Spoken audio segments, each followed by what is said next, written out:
Good evening, ladies and gentlemen, and welcome to the Rightful Truth podcast. I'm your host, Marino Strawn, and today we're going to be talking about the great pandemic, the coronavirus, the COVID-19 that has everybody in a time of lockdown.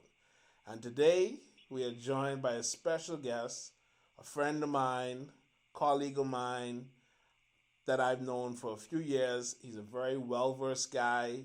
He's a graduate from the University of Toronto, holds degrees in economics and criminal justice, and he's also very well versed in just things that are going on today, what's happening in the news, what's happening around the world, global issues. He's very into science, philosophy, and he knows a little bit about everything.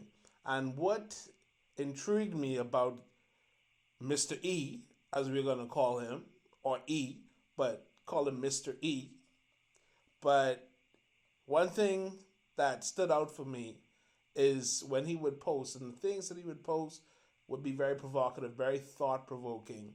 And when he started talking about the coronavirus and we engaged in one on one conversation, like he knew things about this stuff that I have not heard anybody talk about at this point in time. He was talking about everything that's happening now. He predicted it when way before any major news outlets in Canada, in North America that I saw, or before anybody around me that I knew was talking about it. He was the only one saying that it's going to be a pandemic. There's going to be a lockdown. There's going to be self-isolation. There's going to be people in quarantine. There's going to be people dying from this thing. And, he predicted it all way before this ever happened. So I said, you know what?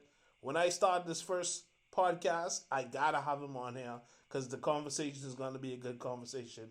And he knows what he's talking about. But anyway, long story short, Mr. E, I'll let you tell the people who you are, where you come from, what you do, and how you knew about this stuff. Sure, absolutely. Thank you so much for the introduction, Marino. I really appreciate it. So you can call me Mr. E, and I am actually a Canadian citizen who has lived in Canada for almost his whole life. I hold a education in criminal justice and economics, and not only that, I have been avidly reading up on this coronavirus situation since early January when I first heard about how serious it got. Wow. Early January. Early January. Yep. Wow. That's, but there are people now that are saying, and I remember it was early January when we first started talking about this, when you first mentioned it to me. And it's funny because now there are people that have said, that have reported that, they felt like they had the symptoms of coronavirus before before the pandemic and everybody went into lockdown and isolation. Yeah. There are a good amount of people that have gone on record to say that they swear that they have had this thing before. And it's coming out now, just now, that it has been here since last year, but nobody knew exactly what it was or took it serious enough. How did you know? How did you know? How?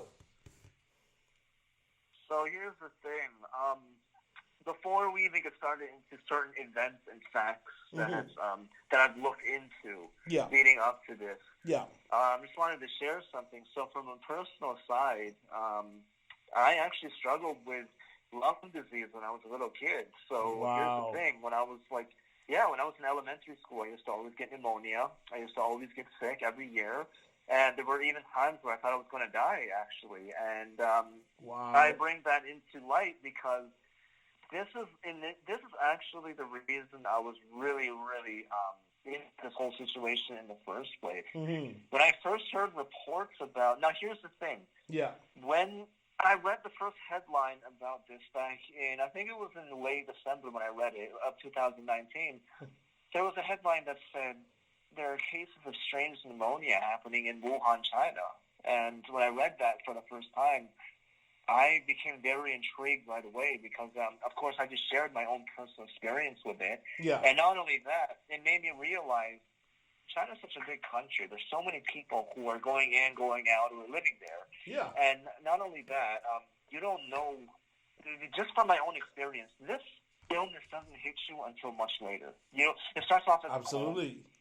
A cold, and then you start to think, oh, I just have a cold, it's nothing serious. But then what happens is, it eventually progresses into like what it is now, what COVID-19 is now, what's killing the people, right? Yeah. The actual pneumonia of the lungs. And while it's doing that, you're so infectious. And what happened was, because I knew about this knowledge beforehand, I just started keeping track of the situation right away as soon as I found out about it. And I would look up different outlets that everybody uses, of course, like CBC, CNN, City TV, Toronto Star. But I was also wanted to go further than that, and not only was I following the number of cases that were happening in China at the time, I was actually going on YouTube channels, and I was looking at not just random people. I was looking at people with academic backgrounds, and these people were very educated in science, and they were giving updates on the situation. So I can name two of them that I mainly used, and one of them was called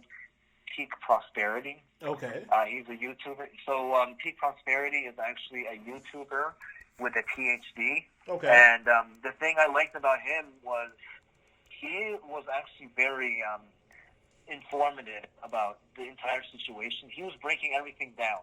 So he was breaking down, are the figures in China accurate or not? And what is the status of, like, things going on around the world, right? And not only that, he was one of the first people who said, listen, like, just looking at how flight patterns go and between countries, this is not going to get good. There's already people, he was one of the first people I heard saying, there are already people who are roaming around us with COVID-19. We just don't know yet because this thing's not going to hit you until later. Yeah. And his name is Chris Martinson, by the way. And he has a PhD from Duke University. And this is someone people listening right now can look up. His name is, his YouTube name is Peak Prosperity. Okay. But his actual name is Chris Martinson, and he's got a PhD from Duke University, so you can look him up. Okay. And another person I've been following is Medcram. So he's kind of similar to Peak Prosperity, but he breaks down the actual, how the illness actually hits you, how it affects you. And he was giving me information on that. He was saying, this is how it's usually, this is what we know about the virus. We know that it's similar to SARS. Yeah. And we know that, like, it's passed very similarly. And this is very early, back in January. So when I heard this, I was like, oh, man, just reflecting on what happened with SARS, we have to be very careful because pneumonia can spread very fast. And we were not ready back then. No one was ready back then. Yeah. And one of the doctors that shared this message with me, actually, just me thinking that we weren't ready, was there's another guy. His name is there's a doctor, this Chinese doctor, right? He was on CBC News. Okay. His name is Peter Lin. Sorry, I completely screwed up his name there. I was thinking of the other doctor. Okay. But, that's his name. So Peter Lin was actually a doctor. He was featured on a segment on CBC. Yeah. And I watched the segment. And in the segment, he was just talking about how the coronavirus situation is in China.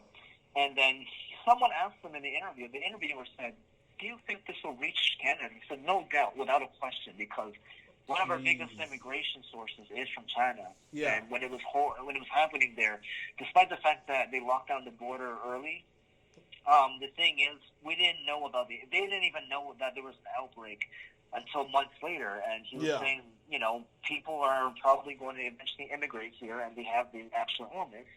And he was telling us about how it would spread usually. So he was saying things like, if you touch a surface, if you cough near someone, think about how a cold spreads, right? He was saying the same thing. He's like, it's pretty similar to how a cold spreads. When you cough on a surface, you sneeze near someone, the water droplets are going to land on them, right? And if they touch their mouth, touch their ears or eyes, you basically have it, right? And the thing that he said that really scared me, now this is back in January, he said that a lot of people who get this actually have mild to no symptoms at all. Yeah. he was saying that it's not as lethal as... No, this is back in January. So we know that... wow. Let me ask you... Yeah, so this is back in January when we had a very limited understanding of the situation. Yeah. Right? Yeah. And here's the thing right now. What we need to know is this is in January before it went full-blown. Yeah. As of today, yeah. Now I'm going to look at the stats right now. You guys listening can even look at the stats right now on this site called Worldmeter. And we have right now 2,829,883 cases worldwide with nearly 200,000 deaths. Wow. So that's a lot of people who have been infected and who have died. Yeah. And in January, when we didn't even have a number close to this, he was saying that it's going to spread very fast because people are going to show up with no symptoms, right? Yeah. And then not only him, but like I was looking up just different research articles and written by professionals and students with PhDs. One of the websites I like to use is called the National Center for Biotechnology Information. Yeah. This website publishes academic articles on like coronaviruses, and then it also it publishes like what researchers have found about the virus of how it works. You know, the whole the whole makeup of it, how it interacts with the human body. So people have written articles about this. I've been reading that. And then there's also another website called Science Daily, which gives you general science news by topic.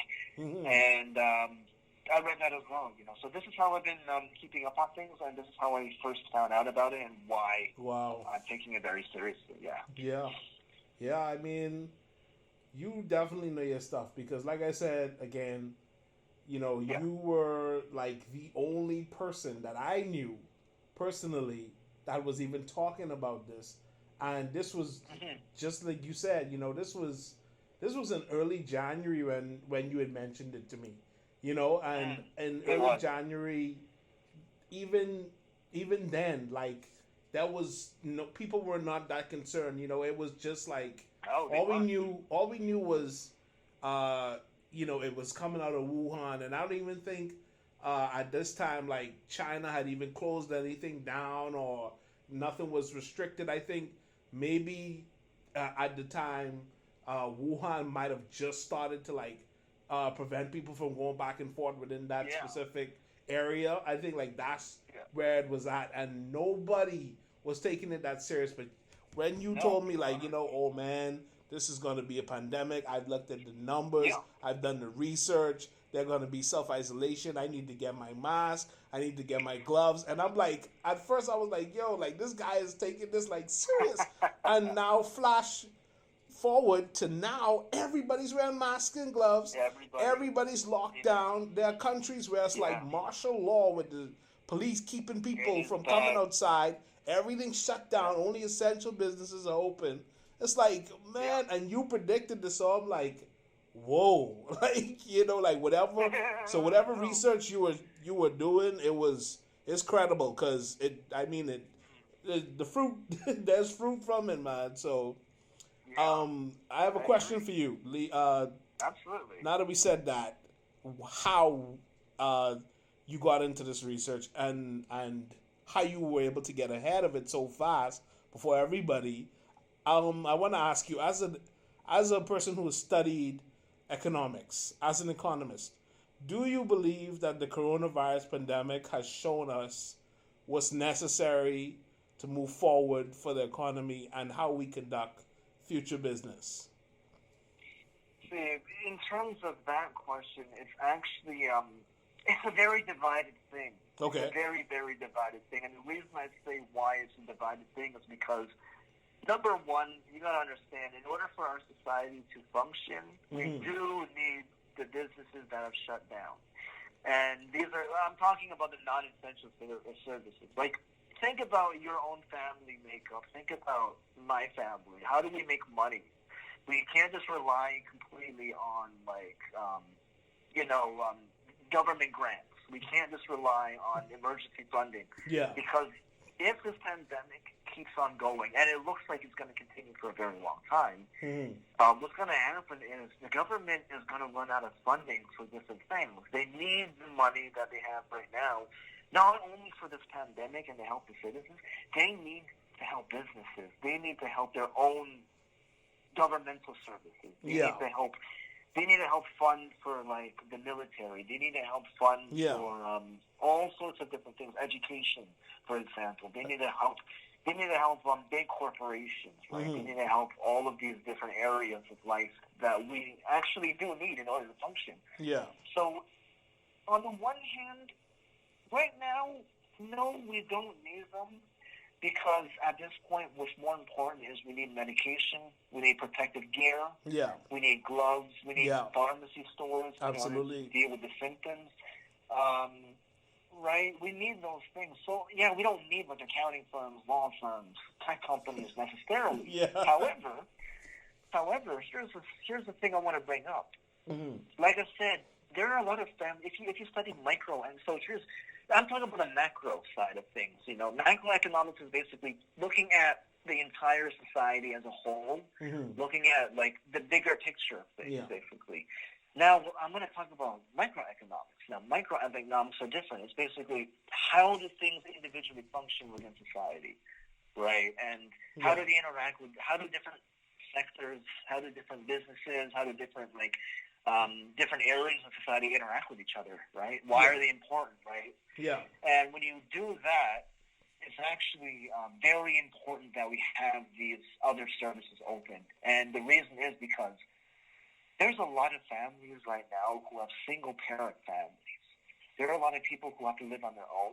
Yeah. There are a lot of families, and even families are very big. That's a very bad thing too, because all of these scenarios, in all of these scenarios, you need to work to support either yourself or your own family. Absolutely, yeah. Now, some people might say, "Oh, you know, I don't necessarily need to worry because due to COVID-19, they have canceled payment of rent. You don't have to pay rent anymore because the landlords understand that it's going to be hard when you can't work. You can't pay the rent when you can't work." Or for another example was like, "Oh, you know, schools are shut down. I don't have to worry about paying for my child's university education for the next semester because that saves me a lot of money. You know, schools are all shut down."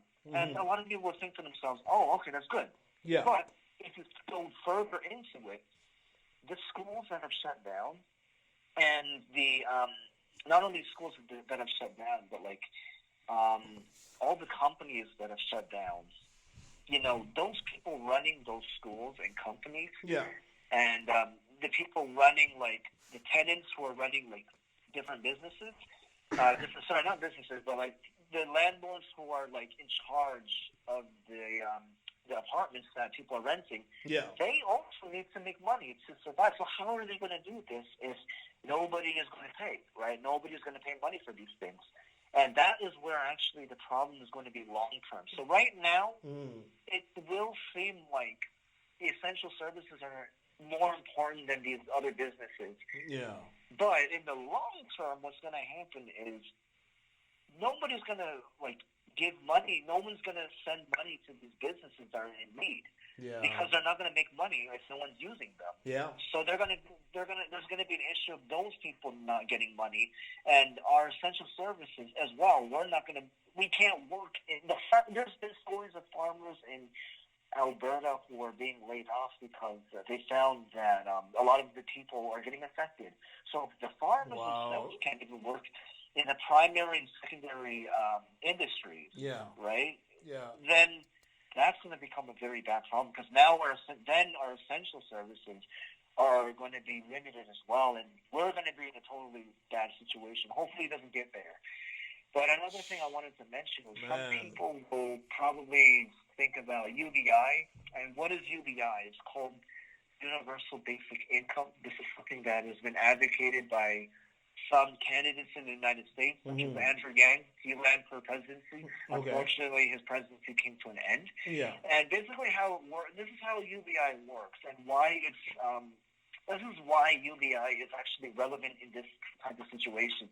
So UBI, the idea is to give every citizen of a country a sum of money. And not only like is it just a one-time thing, but they propose that they want to give this regularly, and even for some people for life, to the point where you don't really even need to work in order to survive on this money, right? And Yeah, this is something that's been proposed by a lot of people in American politics. Yeah.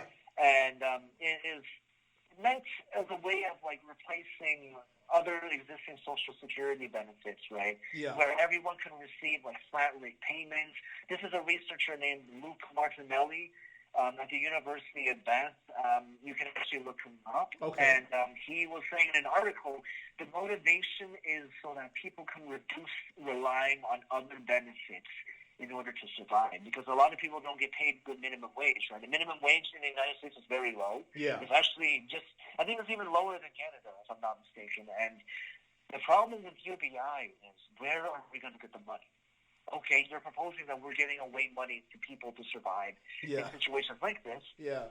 Where are you going to get it? And if you do get it from a source, how can we be sure that the source we get it from is going to last for a very long time? Because the pandemic has not even reached its peak yet. It's still ongoing. Yeah. It's spreading very fast in Africa right now. It's spreading fast in North America, of course, South America. Brazil is having a lot of cases right now. Yeah. And the thing is, we don't know when this is going to end. So all of these ideas are great on paper that I've talked about, but ultimately, in the end, we need to find a way to end this right away. Yeah.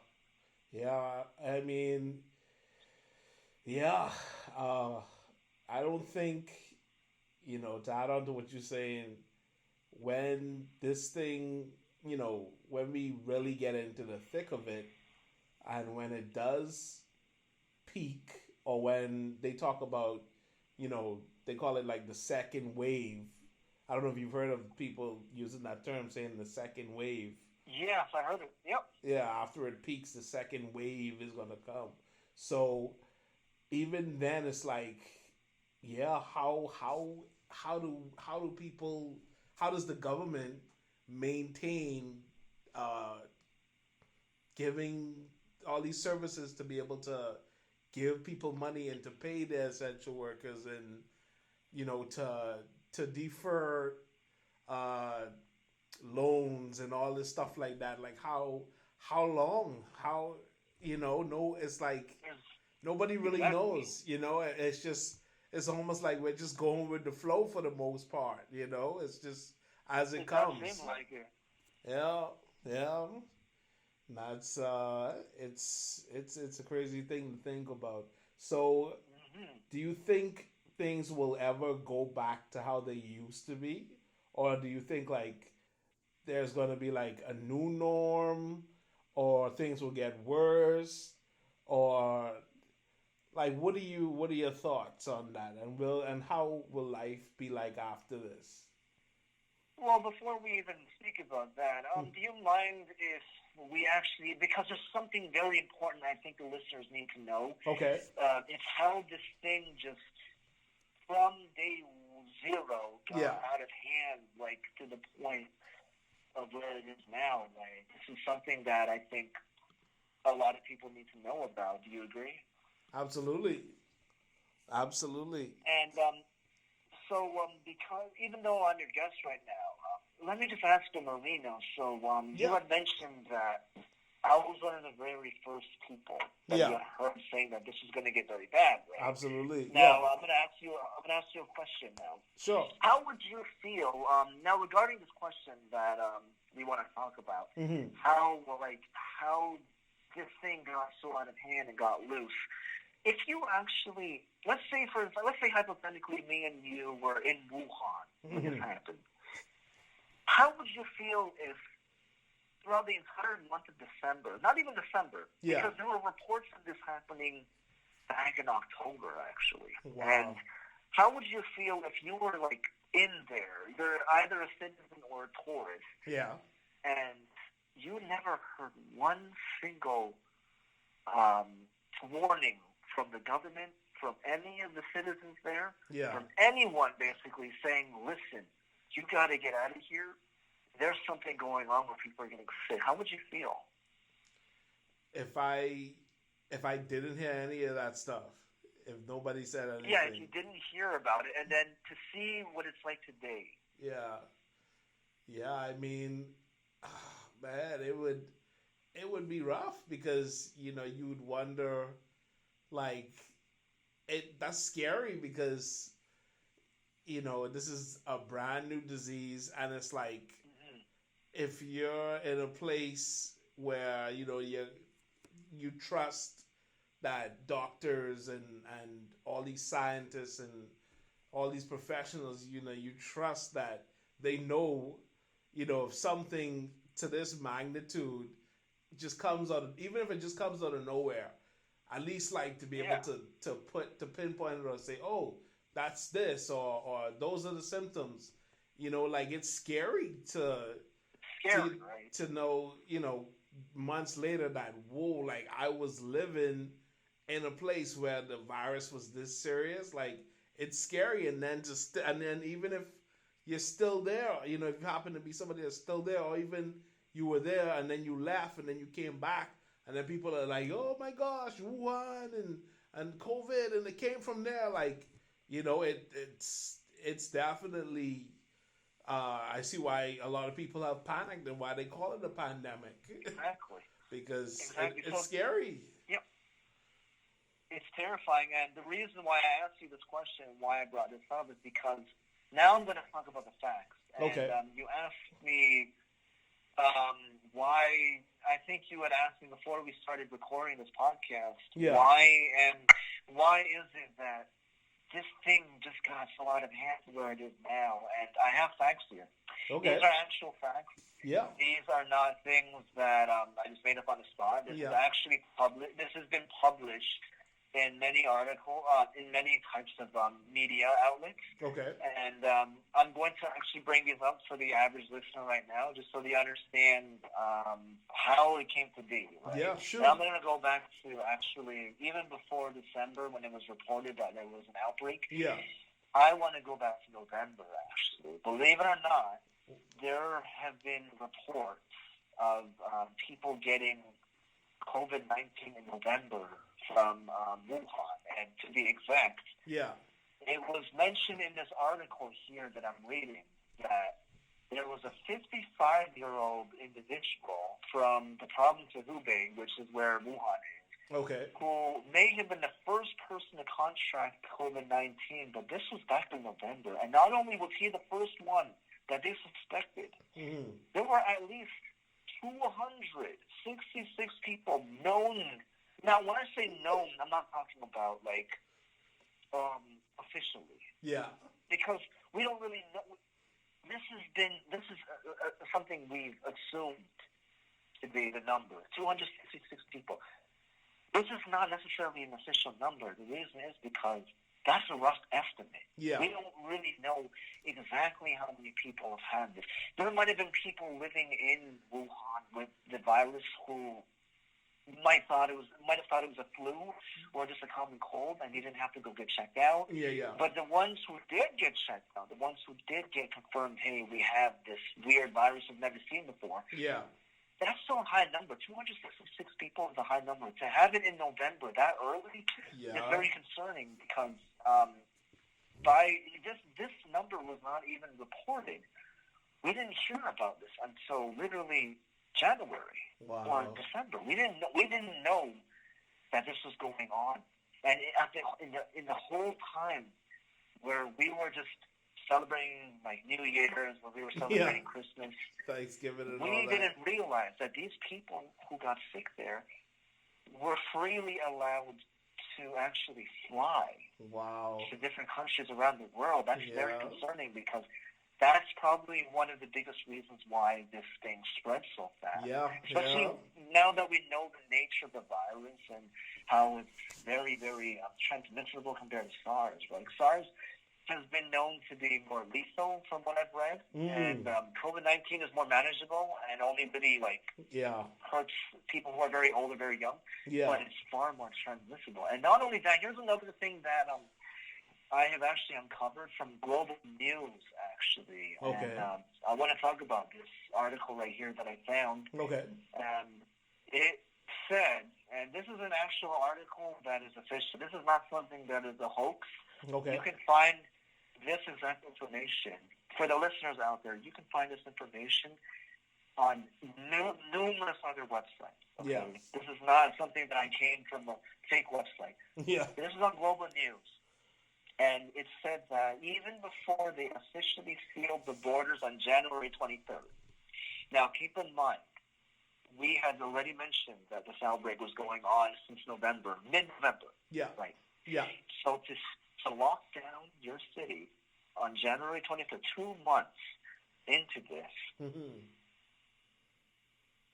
Tell me, Marino, if you are living in a very crowded, now, Wuhan has, my goodness, 15 million people.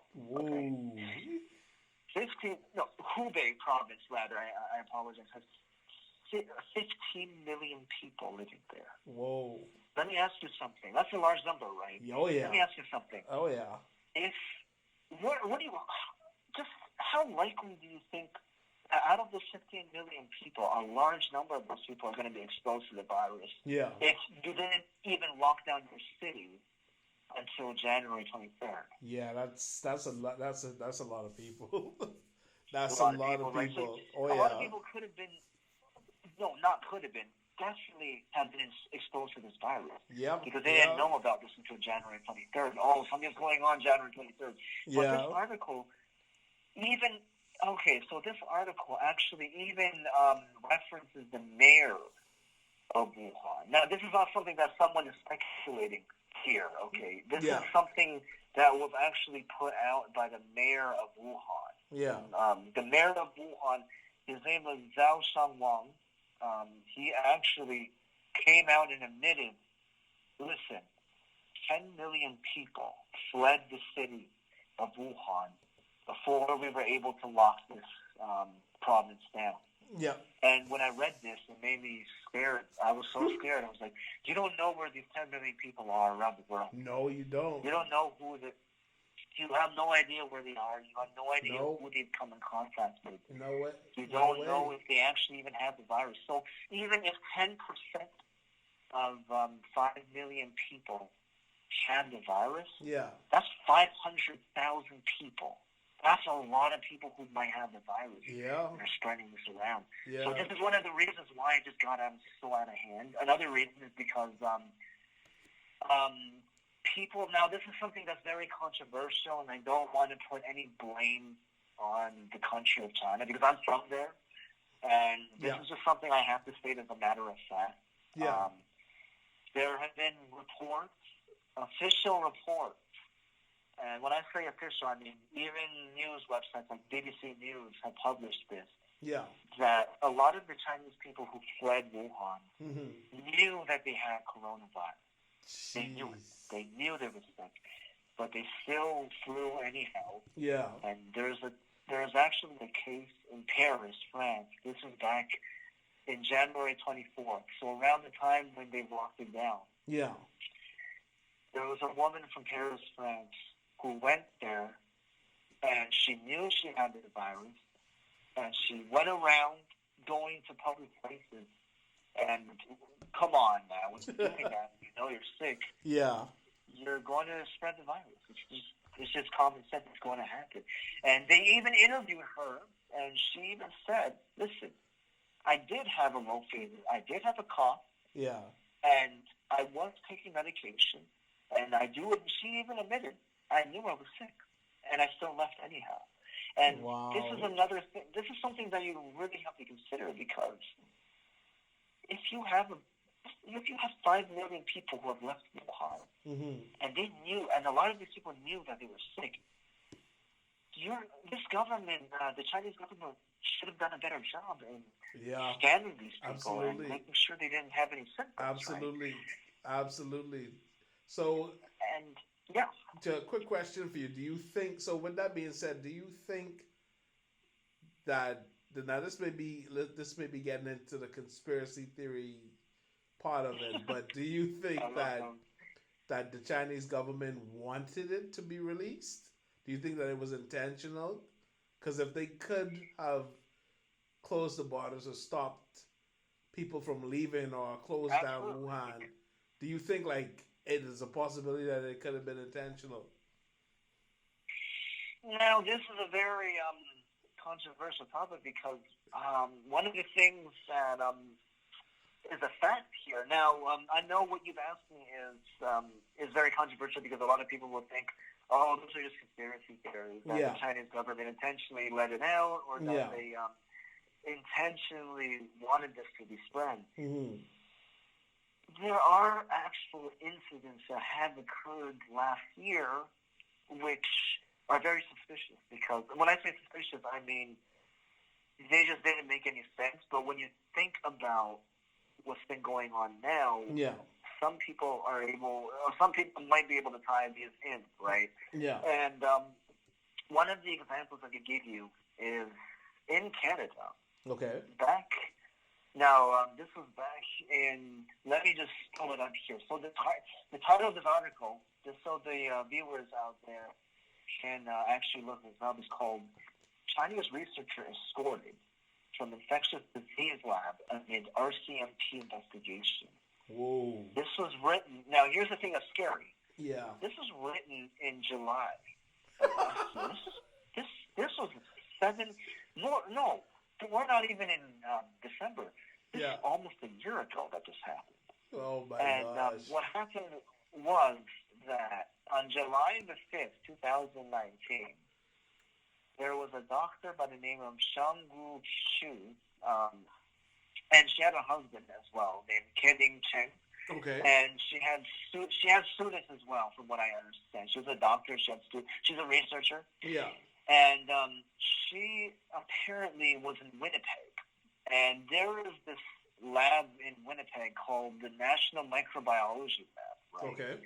And there aren't too many details to what she did there or the reason why, they charged her in the first place. Wow.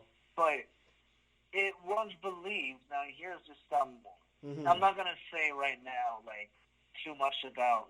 I don't want to offer something that is not true. Yeah. But it was believed that they did try to get something from there and bring it back to China. Wow. And this is something that a lot of conspiracy theorists believe. They say, oh, look, someone must have brought it back to a lab, created it, done some experiments, and then spread it out, right? Intentionally, as a form of biowarfare. But we have no concrete evidence. Yeah, there's no concrete. Yeah, there's no. But just based on what I'm reading here, and based on the events that have happened, that's very suspicious. Concerning to think about. Yeah, they do make you think. There is a lot of info out there of incidents, of actual recorded incidents from credible sources, like you're talking about, that credible articles, credible news that has reported on incidents that make people suspect, could it have been, this scientist or this laboratory or this person or this country. And we're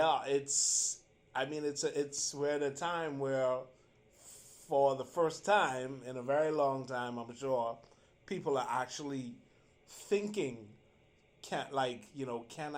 what can I trust? How do I test this information? How do I research? Because not everybody is like you, You're a person that reads and researches and tests things out for yourself. You don't just hear something and you take it in as, okay, that's it. That's fact. No, you're the type of person that goes and researches. And I feel as if the average person before this happened, they didn't do any of that. They didn't care. It was just like, okay, I trust my government. I trust the news. I trust the media. They must be right about it all. But now all this stuff is coming out and all these different theories and everybody has something to say about it. And it's just like, whoa, there's a lot of information out there that make people think maybe this is not what it seems, So I agree 100%. It's very suspicious. It's very suspicious. Yeah. It's very suspicious. And another thing that I wanted to mention about, now your question was, is there some sort of conspiracy that this could have been created, right? That this could have been man-made. Could have been manufactured Yeah, sorry. Yeah. No, you're good. Go ahead. So I wanted to also mention that these are speculations, but here are some facts. Okay. It is known that in the seafood market, where it was reported that they found the first cases of this whole thing. From Max? Was it from? The Wuhan Institute of Virology is China's only, it says DSL-4 biolaboratory, okay? It is only 10 miles away from the market that occurred. Wow. And not only that, the Wuhan Center for Disease Prevention and Control, which can also be known to have samples of different products, different bio specimens. It's only 2.5 miles away from where this whole market began. And if you really think about that, that's not too far at all. That's very close. You can easily just drive there. Yeah. It's like 10 or 15 minutes. And I'm even looking at a Google Maps thing right now showing the route between the seafood market and the disease area, and it's actually very short. The distance looks very drivable. Wow. You can get there within 10 to 15 minutes. That's very convenient, eh? Mm-hmm. So the thing is, people not only have the average citizen speculated that this is something that was man-made, and that could have went out from the lab, but there was actually a convention that I watched on YouTube talking about it. Like, was this a form of bioterrorism? Yeah. Was this a form of weaponry? Yeah. And to be honest with you, a lot of the people in the panel said we don't have 100% concrete evidence saying, yeah, they did intentionally spread this. Yeah, yeah. But this is another thing that conspiracy theorists have come up with. It's a very big one. It's a very big conspiracy that, hey, they intentionally created this, they leaked it out by accident, and now look where it is now. Right? Yeah, yeah. And another thing I wanted to mention about conspiracies is, this is a fact too. Okay. They recently, I think around 2 months ago rather, they arrested an American researcher from Harvard University. Yes, I heard about that. And the reason why they arrested him, you heard about that? Yeah, right? I heard about that. The reason why they arrested him was because his name is Charles Lieberman. Yeah. And he was arrested because he did not disclose that he had ties to Wuhan in terms of their lab. Actually, not their lab. They have a university in Wuhan. It's called the University of Technology in China, in Wuhan. And he actually had ties to there. And it's so strange because when I was reading into this case, he was getting money from China for some reason, for something. We don't know for what. Yeah. We don't know why he was getting this money. Yes. What was he getting it for? What was he spending it on? Why did he need all that money? And he was doing some research there that nobody really knows about. Wow. Yeah, and because he's an American and he was based in Harvard. Yeah. I mean, it makes you wonder, what did he know about what was going on in America? Was there something that they were planning? Was there something that they had that they got back? Why did the Chinese give him so much money for? What did they want him to get? What did they want him to do? To give him now, the amount of money is over $1 million. Why would he need over $1 million from a random government, right? It makes no sense to me. Fishy. Very fishy that he was, that they linked him to this. And a lot of people have speculated, hey, what if China and the U.S. have been working together on this the whole time? We just don't know about it, right? Wow. Yeah, so these are some of the conspiracy theories. To be quite honest with you, I do not want to think that any of these are true. Yeah. Because we have to stick with the facts. And the facts are this started in China, may or may not have. This has infected pretty much all of the world, and a lot of people are dying, and we need to do something to stop it. Yeah. No. Yeah, we need to. Yeah. We need to figure out how do we move forward without the government? Because eventually the government is going to, there's only so much they can do for so long, you know? Yeah, So exactly. how do we help one another? How do we move forward? What do we do within our communities to help one another? Any suggestions, any things that people can be doing like within their intermediate community to help one another moving forward? It's like what can people be doing?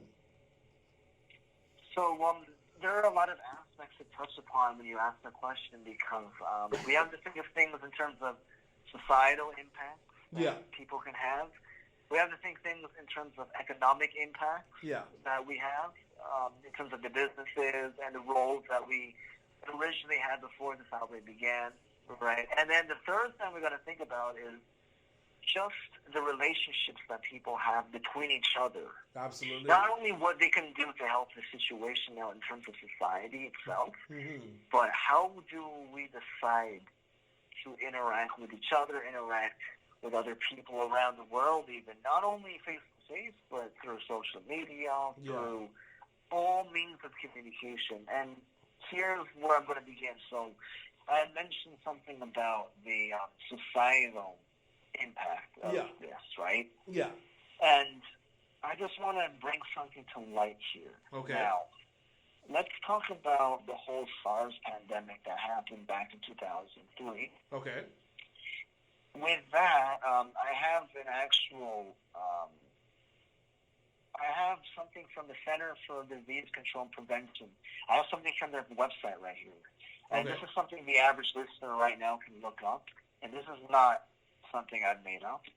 This is something I've uncovered through my research. In November 16th of 2002, it was reported that somebody got a typical pneumonia in Guangdong province in southern China. So this was on November 16th of 2002. Now, it's very scary to think about because fast forward to 2019. Remember the article when you had asked me the question of how did I think that this thing spread, right? Yeah. So you remember asking me that case, right? That question. Yeah. Now, here's what's scary to think about. The first SARS case was discovered in November of 2002, November 16th. Do you remember when the first coronavirus case was reported? Do you remember the exact day, month, and year that I mentioned? In Canada, or you mean in China? In just like when it was first ever discovered. I think you said sometime in November of last year. Do you remember the day? No, not the exact date. No. Why? Okay, so the reason I bring that question up is because it started, according to this article and according to numerous articles that I just mentioned, November 17th, 2019. And the first SARS case was November 16th, 2002. So think about how eerily similar the situation was back then, right? Wow. The situation was, it's very scary because that's so similar to how it began with SARS. Yeah. And here's what's even scarier about the SARS situation. The World Health Organization did not issue a global alert until March 12th of 2003. That's very deep into the whole thing that was going on. Yeah. And the reason I bring this up, because this is in 2002, and the reason I bring this up is because we need to learn from what happened in the past. Going forward, we are not going to be able to succeed as a society unless we learn about what's going on, what happened in the past. Yeah. And another thing is, because we have so much social media now and so many ways to cover this. Yeah. Like I'm sure your phone and my phone, we both get alerts about coronavirus all the time. All the time. Compared to 2003, where that technology was not even available on the pager. There's always going to be anxiety about this, no matter what stage of life we're in going forward. Because throughout this whole year, even in the next few years to come, people are going to be anxious about going out. Oh, yeah. People are not going to know. They're not going to know if the outbreak is truly over. They're not going to know if they can even go to different places. And here's another thing that's really scary to think about, and it's actually ongoing right now. Yeah. There is a second wave of coronavirus infections in China right now as we speak. See, and that's exactly what they were talking about, that second wave. Because it peaked, the second wave is here. And then the second wave comes. Wow. Exactly. And this is on Global News that I'm reading right now, and the title is called China's new coronavirus cases highest in nearly 6 weeks.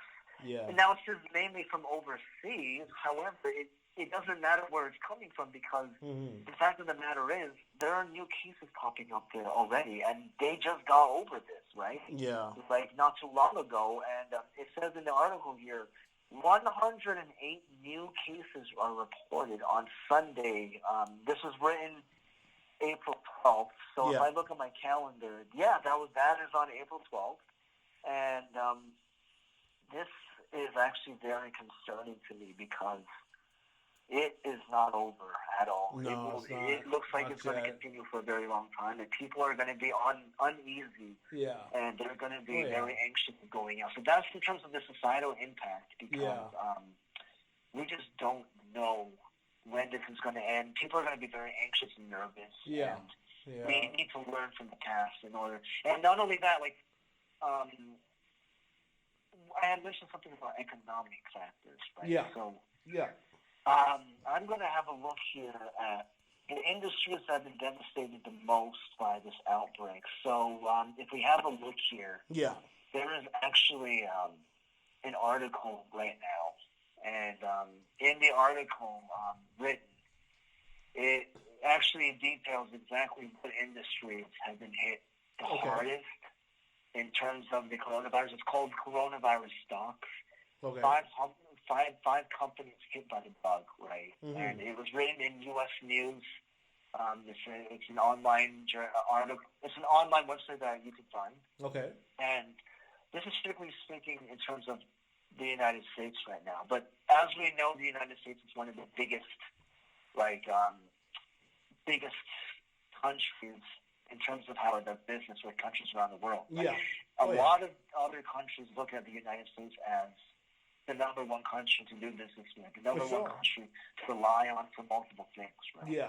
Yeah. And it's saying right here that the top 5 industries that have been affected by this include the airline industry. That's one of the biggest ones. Yeah. The another thing that was hit really hard are like resorts and hotels. Yeah, tourism. Not seen any people at all. Oh yeah. For the past few months. Yeah.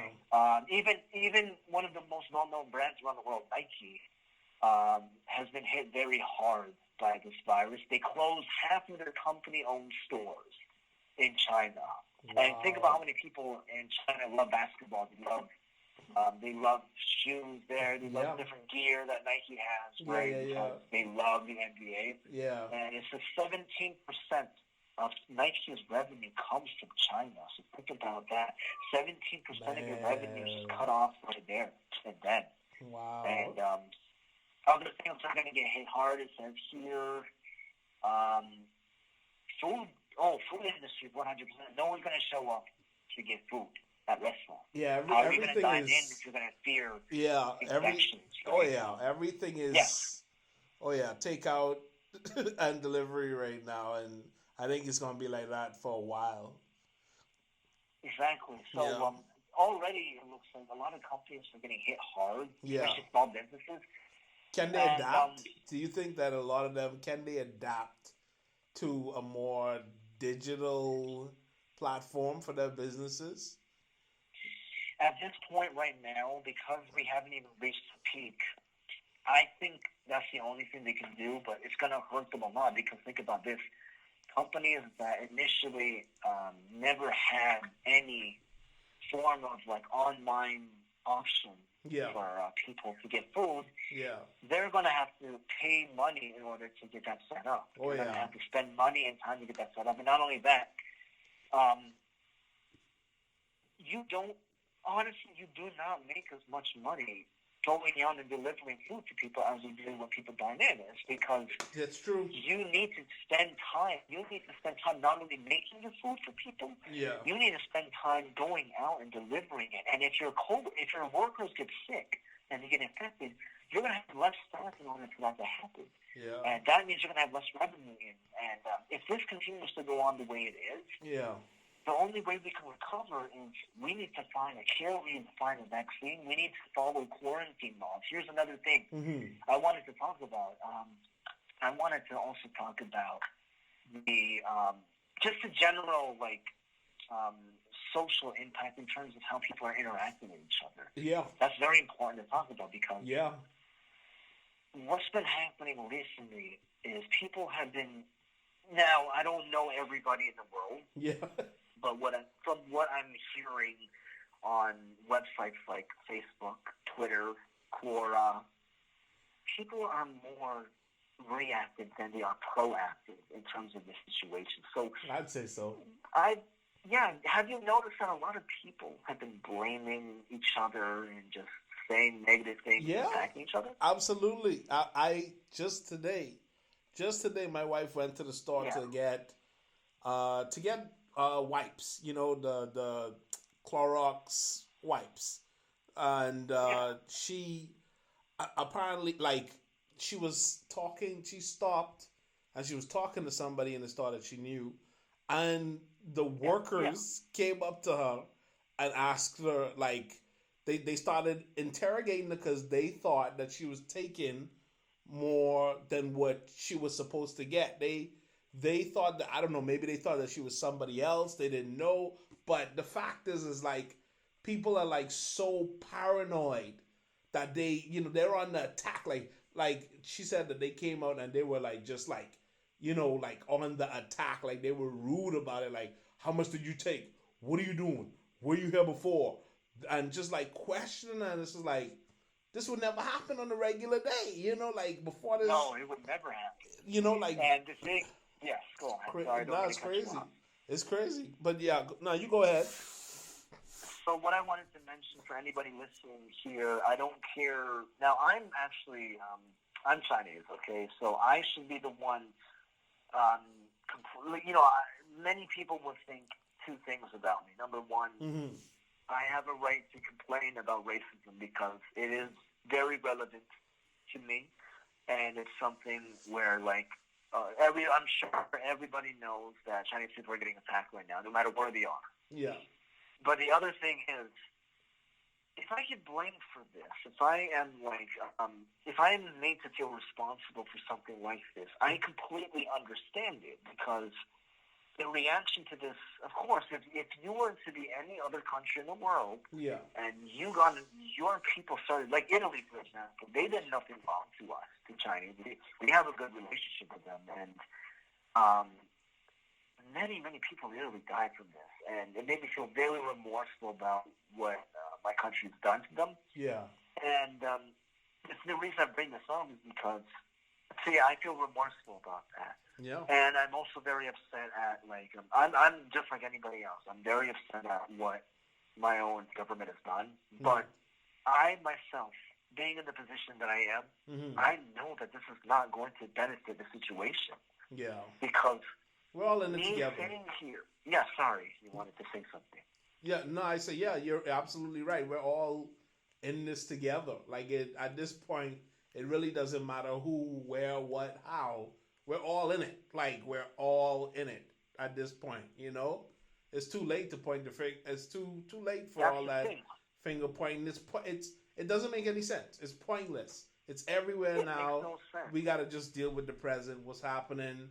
Be kind to one another, be cordial, and just use common sense and, practice social distancing and just keep it cool. No need to point fingers and get all agitated and this and that and turn on each other. It's a time for us to come together if we want to, you know what I'm saying? It's not the time for it, exactly. It's not the time to turn on each other. And I want to actually bring this to light because, as I mentioned in the beginning of this podcast, I am not here to make things up. I'm not here to absolutely. I'm not here to exaggerate a situation. This is everything in front of me right now. I'm actually in front of my computer pulling up these facts and articles. And one of the articles I wanted to reference with regards to my current point is there have already been incidents that have occurred, numerous incidents that have occurred since this whole outbreak began. And some of them, of course, were done in the United States and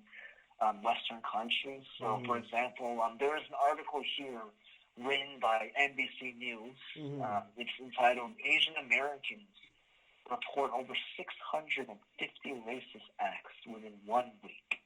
And this was written in March 26, 2020. And I can even give you the name of the author so you listeners here can look it up. Yeah. Caitlin Yoshiko Kando wrote this article on March 26, 2020, and this is on, once again, NBC News. This is an official news report. Yeah. And it's just within a week. They're saying, this article is saying that over 650 people have reported it. And these are just official numbers where they're being investigated. Wow. And the article also references certain researchers. Like there was one named Russell Jung. He's an Asian professor at San Francisco State University. Yeah. His specialty is in Asian American studies, and he mentioned that 1,000 cases of xenophobic and racist action occurred between January 28th and February 24th. He actually compiled this information, and he actually confirmed this. And it's just very disturbing to hear about the fact that people are so reactive to something that has nothing to do with them. Yeah. These people living in America, I guarantee 90% of them probably never even been to China in the past 5 years. 90% of them probably don't even have a Chinese background. They're probably from Vietnam, from Laos, from Hong Kong. Yeah. And a lot of them feel like it's of course, a lot of them will feel it's unfair that they're held responsible for something the only minority group did. And it's actually the reverse case as well right now in China. So there's an article published by Bloomberg magazine in the business section, and it's entitled "Africans and Americans both say that in Guangzhou, blacks are being mistreated." Yeah. And this is written very recently, around a week and a half ago. And in the article, it is saying that they are evicting, in Guangzhou especially, they are evicting black people from living in places. They're evicting them. They're kicking them out of restaurants. There's a case of a McDonald's that was literally saying on its sign, "We do not accept black people." So this is wrong too. Yeah. You cannot just see. The thing is, even though we understand as a society that you guys are being mistreated around the world, and that only a minority group in your country was responsible for this, you cannot react in the same way, because then the violence and the xenophobia will never end. Yeah. It will only continue to grow. Yeah. So the reason I'm mentioning these specific incidents is because look how reactive we have become. Yeah, the social impacts are very serious right now. Exactly, and I wanted to also add on, if you want to go in the more microscopic lens, because these are news reports, these encompass like things that are generally happening. For anybody out there that has Facebook, especially Facebook, go on Crimes Against Asians. It's an actual Facebook group. It's called Crimes Against Asians. Go on Next Shark. It's a pro-Asian group where like they post about things related to Asian Americans, or even people directly from Asia. Go on South China Morning Post. Okay, it's called SCMP for short terms.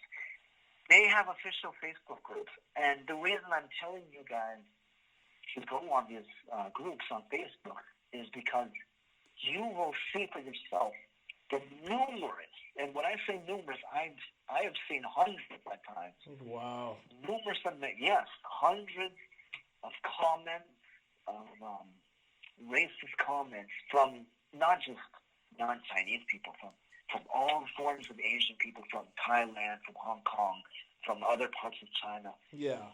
They are saying things that are so hateful and nasty to one another. Like, I've been seeing comments from Chinese people accusing and attacking white people and white Americans, saying, oh, you guys created it and sent it to us. And I've also been seeing, of course, non-Chinese people stereotyping them and saying that, oh, it's because you ate certain animals that spread it. You guys are so, nasty and guilty, right? And I'm asking the listener to go on these websites and go on these groups, because you will understand what I'm talking about. But I'm saying that people are being more reactive than they are proactive. Yeah.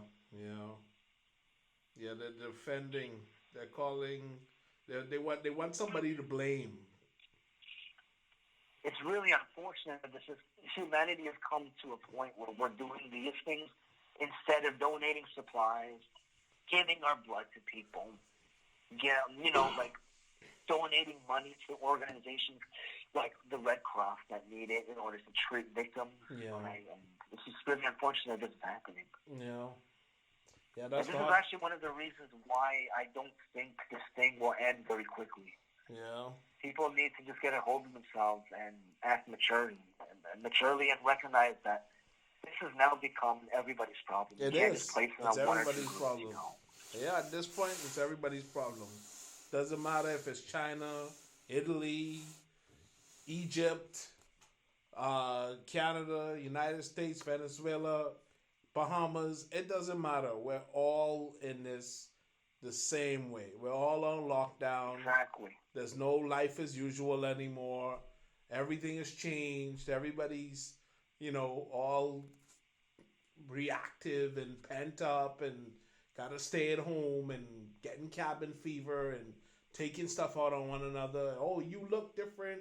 Oh, you did this. Oh, you cut me off in traffic. Oh my gosh. It's like, we need to focus and realize that all of us have this common struggle, and the sooner we just come together and just look at it as a common struggle and a human problem, as opposed to this nationality or this race or whatever. As soon as we look at it as a human problem, I think we could actually overcome this in a way that's way more effective for everybody on a bigger scale. At the end of the day, in the bigger picture, the bigger picture of humans just evolving and being able to grow past things like this, because there's going to be more. This is not the first pandemic that we're going to see, and it's going to be more. And who knows?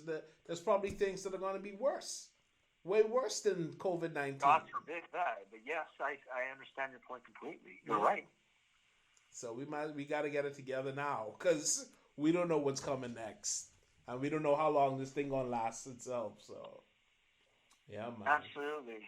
Yeah. Well, bro, that's our time. We've been talking for over an hour now. Anything else you want to share with the people before we close out?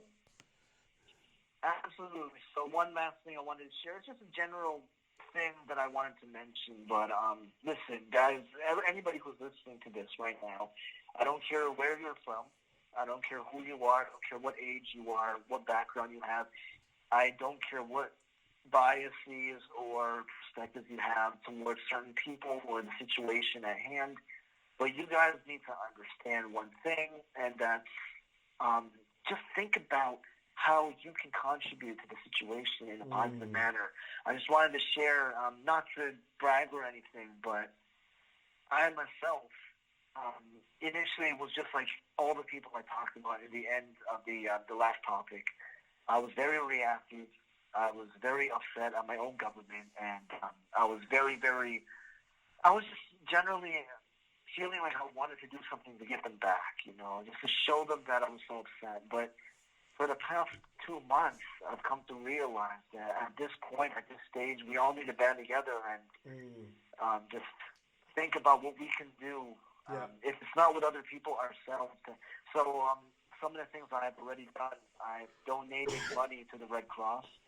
in order to help fund for anybody suffering from COVID-19 right now. Yeah. I have also donated money to, there is an Alzheimer's Association. Wow. My friend actually is part of it, and he wanted me to donate money.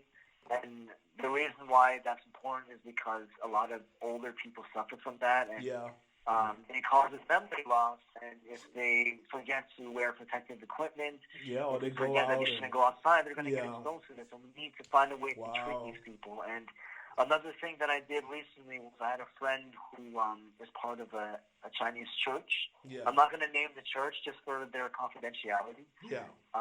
But this church basically started a fundraiser, and the fundraiser was specifically to raise money to feed people who are in need of food. That's awesome. And that's because people cannot go out and dine anymore and that's get awesome. food, they need money for that. And I actually donated money to that as well, just so these people can use the money to pay for food, to help the people out who are suffering from coronavirus, or people who are stranded because of it and don't have any other means of getting food, right? Yeah.